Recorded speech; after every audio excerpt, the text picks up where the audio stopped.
आध्यात्मिक ज्ञान की इस निर्मल धारा में आप सबका स्वागत है। आज हम श्रीमद् भगवत गीता के एक ऐसे बहुत गहरे श्लोक में गोता लगाएंगे। एक ऐसा श्लोक जो कर्म और ज्ञान के रहस्य को खोलता है जी। हमें उस नजरिए से मिलवाता है जिससे जीवन की मुश्किलों में भी शांति और एक तरह की स्पष्टता पाई जा सकती है। बिल्कुल। हम बात कर रहे हैं अध्याय 3 की श्लोक संख्या 28 की।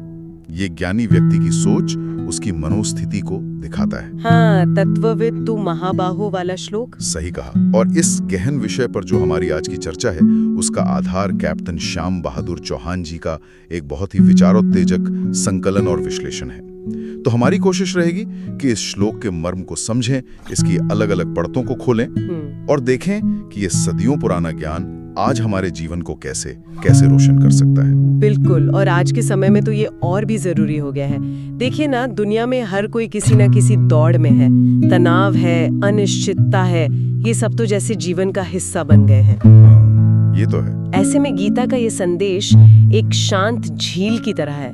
ये समझना कि हम अपने काम, अपनी जिम्मेदारियां निभाते हुए भी कर्मों के बंधन में न फंसें।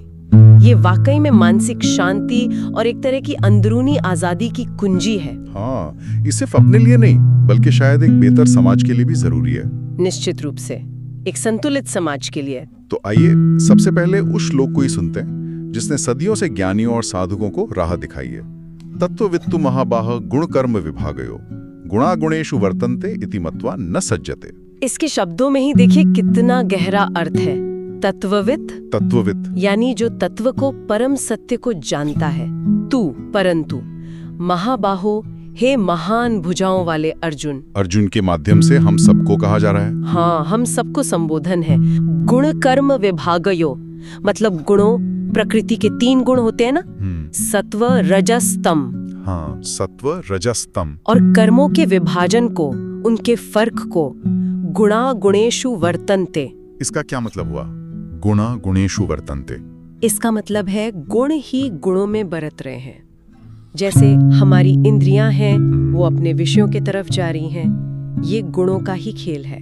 अच्छा। इति मत्वा, ऐसा मानकर, ऐसा समझकर, न सज्जते, वो आसक्त नहीं होता, लिप्त नहीं होता, बंधता नहीं है। अच्छा, तो अगर इसे हम बिल्कुल आम भाषा में समझे तो मतलब हुआ, हे अर्जुन, जो ज्ञानी है, जो सच को जानता है, वो ये समझता है कि प्रकृति के गुण सत्व रज तम और उनसे होने वाले काम ये अलग अलग चीजें हैं जी। वो जानता है कि असल में ये गुण ही है जो दूसरे गुणों के साथ, मतलब जैसे इंद्रियां और उनके विषय, इनके साथ क्रिया कर रहे हैं। बिल्कुल। ये शरीर और मन जो है वो प्रकृति के गुणों के असर में ही काम कर रहे हैं। तो इस गहरी समझ के कारण वो खुद को कर्ता नहीं मानता। हाँ, वो खुद को कर्ता मानकर उन कर्मों या उनके फलों में, उनमें फंसता नहीं है, लिप्त नहीं होता। और ये समझना भी जरूरी है कि भगवान कृष्ण ये बात कब और क्यों कह रहे हैं। ये प्रसंग तो बहुत महत्वपूर्ण है। कुरुक्षेत्र का मैदान है। अर्जुन अपने ही लोगों के खिलाफ शस्त्र उठाने से हिचक रहे हैं। उनके मन में द्वंद्व है। हाँ, द्वंद्व है कि ज्ञान बड़ा है या कर्म। क्या उन्हें युद्ध जैसा भयानक कर्म करना चाहिए? सही बात है। तो इसी उलझन को दूर करने के लिए श्री कृष्ण कर्म योग का रहस्य बता रहे हैं। वो बता रहे हैं कि सच्चा ज्ञानी कर्म छोड़ता नहीं है। अच्छा। बल्कि कर्म करते हुए भी उसमें फंसता नहीं। मतलब असली त्याग कर्म का नहीं, असली त्याग है कर्म फल की इच्छा का। और ये जो अहंकार आ जाता ना कि मैंने किया, उसका त्याग है, कर्तापन का त्याग। ये तो बहुत गहरी बात है। यहीं से बात और भी रोचक हो जाती है कि एक ही श्लोक है लेकिन अलग अलग महान आत्माओं ने, बड़े बड़े विचारकों ने इसे अपनी समझ से, अपनी अनुभूति से कैसे देखा है। हाँ, ये बहुत दिलचस्प है। अलग अलग नजरिए हैं। जैसे आदि शंकराचार्य, अद्वैत वेदांत के शिखर पुरुष।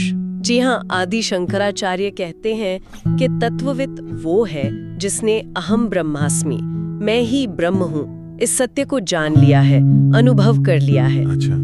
वो जानता है कि आत्मा तो शुद्र है, वो न कुछ करती है न भोगती है, अकर्ता अभोक्ता।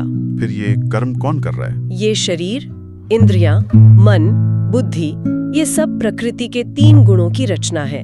ये उन्हीं के नियमों से चलते हैं। तो आत्मा क्या है? आत्मा तो केवल साक्षी है, देखने वाली है, बस देख रही है। अच्छा। जब ये ज्ञान हो जाता है तो फिर गुणों के इस खेल में ये जो शरीर और मन कर्म कर रहे हैं उसमें वो कैसे फंसेगा, कैसे लिप्त होगा? तो शंकराचार्य के हिसाब से ये एक तरह से पहचान का बदलना हुआ। बिल्कुल। मैं ये शरीर मन हूँ जो कर्म कर रहा है, इस भाव से मैं वो आत्मा हूँ जो इस शरीर मन और उसके कर्मों को बस देख रहा है। हाँ, बिल्कुल यही। ये तो नजरिए में ही एक पूरा बदलाव है। आमूलचूल परिवर्तन। हाँ, और ये दृष्टि बदलते ही कर्म का बंधन कट जाता है। फिर आप संत ज्ञानेश्वर महाराज को देखिए। उन्होंने ज्ञानेश्वरी में कितनी सुंदर मिसाल दी है। हाँ, ज्ञानेश्वरी तो अद्भुत है। क्या मिसाल दी है उन्होंने? वो कहते हैं, सोचिए सूरज आसमान में है, उसकी किरणें जमीन पर पड़ती हैं, पानी को गर्म करती हैं, सुखाती हैं। जी। लेकिन क्या सूरज खुद पानी में गीला होता है या जमीन की कीचड़ में फंसता है? नहीं, बिल्कुल नहीं। वो तो ऊपर है, अलग है। बिल्कुल, वो निर्लिप्त रहता है। ठीक ऐसे ही ज्ञानी पुरुष संसार में रहता है।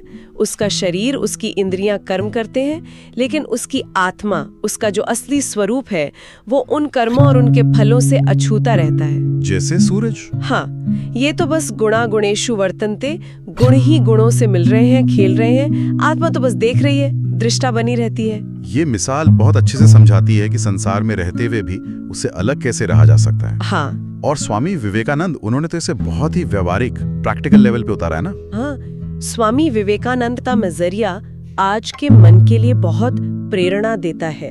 वो कहते थे कि गीता का जो सिद्धांत है, कर्मण्यधिकारस्ते मा फलेषु कदाचन। हाँ, कर्म पर तुम्हारा अधिकार है, फल पर कभी नहीं। जी। वो कहते थे कि ये सिर्फ एक नैतिक बात नहीं है, बल्कि इसी श्लोक 3.28 में उसकी गहरी मनोवैज्ञानिक और आप कह सकते हैं वैज्ञानिक बुनियाद है। अच्छा, वो कैसे? जब हम ये समझ जाते हैं कि ये शरीर मन एक तरह की मशीन है, एक जटिल मशीनरी जो प्रकृति के नियमों यानी गुणों के अधीन काम कर रही है, तो हम उस मशीन के गुलाम नहीं रहते, हम उसके स्वामी बन जाते हैं। मतलब हम उसे चलाते हैं। हाँ, हम पूरी योग्यता से कर्म करते हैं, पर ये जानते हुए कि आखिरी नतीजा सिर्फ हमारी कोशिश पर निर्भर नहीं है, वो तो अनगिनत बाहरी चीजों, गुणों के खेल पर निर्भर है। लेकिन यहाँ एक सवाल उठता है। पूछिए। अरे, सिर्फ कर्म पर ध्यान देना और फल से पूरी तरह अलग हो जाना, क्या ये व्यवहारिक जीवन में संभव है? खासकर जहाँ नतीजे बहुत मायने रखते हैं, जैसे कोई परीक्षा हो, कोई जरूरी प्रोजेक्ट हो। कहीं ये हमें उदासीन तो नहीं बना देगा कि ठीक है, जो होगा देखा जाएगा? ये बहुत अच्छा सवाल है। देखिए, विवेकानंद का मतलब उदासीनता या लापरवाही बिल्कुल नहीं था। अच्छा। उनका मतलब था नतीजे की चिंता से, उसके तनाव से मुक्त होकर कर्म करना। ओके। जब आप नतीजे के तनाव से आजाद होते हैं, तो आपका पूरा ध्यान कर्म की क्वालिटी पर जाता है। आप अपना बेस्ट दे पाते हैं। हाँ, ये बात तो सही है। और सबसे जरूरी बात, आप सफलता से अहंकारी नहीं होते और असफलता से निराश नहीं होते। आप स्थिर रहते हैं। हाँ, अविचलित रहते हैं, सीखते हैं और आगे बढ़ते हैं। ये निष्क्रियता नहीं है, ये तो अंदरूनी स्थिरता और शक्ति की स्थिति है। ये स्पष्टीकरण बहुत जरूरी था। और फिर स्वामी अड़गानंद जी हैं, उनकी यथार्थ गीता में इस श्लोक पर खास जोर है। वो देहाभिमान के टूटने की बात करते हैं। जी हाँ, स्वामी अड़गानंद जी कहते हैं कि सारी समस्या की जड़ ही देहाभिमान है। देहाभिमान मतलब ये गहरा विश्वास कि मैं ये शरीर हूँ या मैं ये मन हूँ। जब तक ये भाव है, तब तक हम प्रकृति के गुणों सत्व रज तम की कठपुतली बने रहते हैं, उनके इशारों पर नाचते हैं। अच्छा। सच्चा तत्वविद वो है जिसने इस झूठे जुड़ाव को, इस पहचान को तोड़ दिया है। वो अनुभव करता है कि मैं शरीर नहीं हूँ, मैं तो शरीर को जानने वाला, इससे परे शुद्ध चेतना हूँ। चेतना। हाँ। फिर उसका शरीर चाहे जो भी कर्म करे, अच्छा बुरा शांत उग्र, वो खुद को उन कर्मों का कर्ता नहीं मानता और इसलिए उनमें लिप्त नहीं होता। क्योंकि उसकी असली पहचान गुणों के असर से बाहर है। बिल्कुल, गुणों के प्रभाव क्षेत्र से बाहर। तो मतलब अलग अलग संतों और विचारकों की व्याख्याएं हैं, कहने का ढंग अलग हो सकता है, लेकिन लगता है सार एक ही तरफ इशारा कर रहा है। हाँ। कि खुद को कर्ता मानने के भ्रम से मुक्त होना और आत्मा को साक्षी रूप में पहचानना। आपने बिल्कुल सही पकड़ा। भाषा अलग हो सकती है, मिसालें अलग हो सकती हैं, पर मूल संदेश यही है। ये सब सुनने में बहुत गहरा लगता है, शायद थोड़ा मुश्किल भी। हाँ। लेकिन अब सबसे जरूरी सवाल, आज की हमारी रोजमर्रा की जिंदगी में, इस भागदौड़ वाले जीवन में इस ज्ञान का क्या मतलब है? इसकी क्या जगह है? क्या ये सिर्फ किताबों में पढ़ने या चर्चा करने की बात है, या इसका कोई ठोस प्रैक्टिकल इस्तेमाल भी है? नहीं नहीं, ये सिर्फ किताबी बातें नहीं है, ये तो जीवन जीने की कला है। और आज के माहौल में तो इसकी जरूरत और भी बढ़ गई है। कैसे? सबसे पहले तो देखिए मानसिक स्वास्थ्य, मेंटल हेल्थ। आज चिंता, तनाव, डिप्रेशन, ये समस्याएं कितनी आम है। हाँ, बहुत ज्यादा। ये श्लोक एक बहुत शक्तिशाली, आप कह सकते हैं साइकोलॉजिकल टूल की तरह काम कर सकता है। जब हम अपने मन में उठने वाले विचारों और भावनाओं को, चाहे वो अच्छे हों या बुरे, शांत हों या परेशान करने वाले, जब हम उन्हें प्रकृति के 3 गुणों का खेल समझना शुरू करते हैं, अच्छा, तो हम उनसे अपनी पहचान जोड़ना कम कर देते हैं। मतलब जैसे अगर मन में बहुत गुस्सा आ रहा है तो उसे मेरा गुस्सा मानने के बजाय ये देखना कि ये रजस गुण का असर है जिसे मैं महसूस कर रहा हूँ, ऐसा? हाँ बिल्कुल, ये अभ्यास, ये प्रैक्टिस आपको उस भावना से थोड़ी दूरी बनाने में मदद करती है। आप उसके साथ बह जाने के बजाय उसे एक दर्शक की तरह देख पाते हैं। इससे क्या फायदा होगा? इससे आप तुरंत रिएक्ट करने से बचते हैं। आपको एक शांत, समझदारी भरा जवाब देने की ताकत मिलती है। मैं दुखी हूं के बजाय ये सोचना कि दुख का एक भाव उठ रहा है और मैं उससे जान रहा हूँ, ये छोटा सा बदलाव भी धीरे धीरे शांति की ओर ले जाता है। ये तो अपनी भावनाओं का गुलाम बनने से बचाता है। हाँ बिल्कुल। ये तो सचमुच बहुत उपयोगी लग रहा है। और सामाजिक स्तर पर समाज में इसका क्या असर हो सकता है? हम सब इतनी सारी भूमिकाएं निभाते हैं। जी, सामाजिक जीवन में ये हमें सिखाता है कि अपनी हर भूमिका, चाहे आप कर्मचारी हों, बॉस हो, माता पिता हो, संतान हो, नागरिक हो, हर भूमिका पूरी निष्ठा और जिम्मेदारी से निभाओ। लेकिन उस भूमिका के साथ खुद को पूरी तरह चिपका मत लो। मतलब आप एक अच्छे डॉक्टर हैं, पर आप सिर्फ डॉक्टर नहीं हैं। आपकी पहचान उससे बड़ी है। आप एक समर्पित माँ हैं, पर आपका अस्तित्व मातृत्व से भी बड़ा है। अच्छा। जब हम ऐसा करते हैं तो हम अपने काम ज्यादा असरदार ढंग से कर पाते हैं। क्यों? क्योंकि हम तारीफ या बुराई से बहुत ज्यादा प्रभावित नहीं होते। हाँ, परिणामों से अनासक्त होकर बेहतर फैसले ले पाते हैं। बिल्कुल। इससे तो रिश्तों में भी बहुत फर्क पड़ सकता है ना? हाँ, कैसे?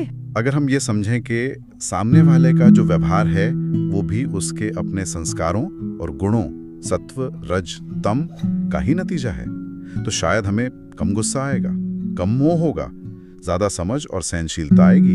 निश्चित रूप से। जब हम दूसरे के व्यवहार को पर्सनल अटैक की तरह लेने के बजाय गुणों के खेल की तरह देखना सीखते हैं, तो आपसी समझ बढ़ती है, बेकार के टकराव कम होते हैं, हम ज्यादा हमदर्द बन पाते हैं। हाँ, सहानुभूतिपूर्ण और आध्यात्मिक नजरिए से देखें तो ये श्लोक जीवन मुक्ति का रास्ता खोलता है। मतलब जीते जी मुक्ति। जीते जी मुक्ति। हाँ, ये उस पुरानी धारणा को तोड़ता है कि मोक्ष के लिए सब कुछ छोड़कर जंगल जाना ही पड़ेगा। तो क्या इसका मतलब है कि हम अपने सामान्य जीवन में अपने कामकाज, परिवार के बीच रहते हुए भी मुक्ति का अनुभव कर सकते हैं? हाँ, भगवान कृष्ण यही तो कह रहे हैं। असली चीज कर्म छोड़ना नहीं है, बल्कि कर्म करते हुए भी अंदर से आसक्ति से मुक्त रहना है, कर्तापन के भाव से मुक्त रहना है।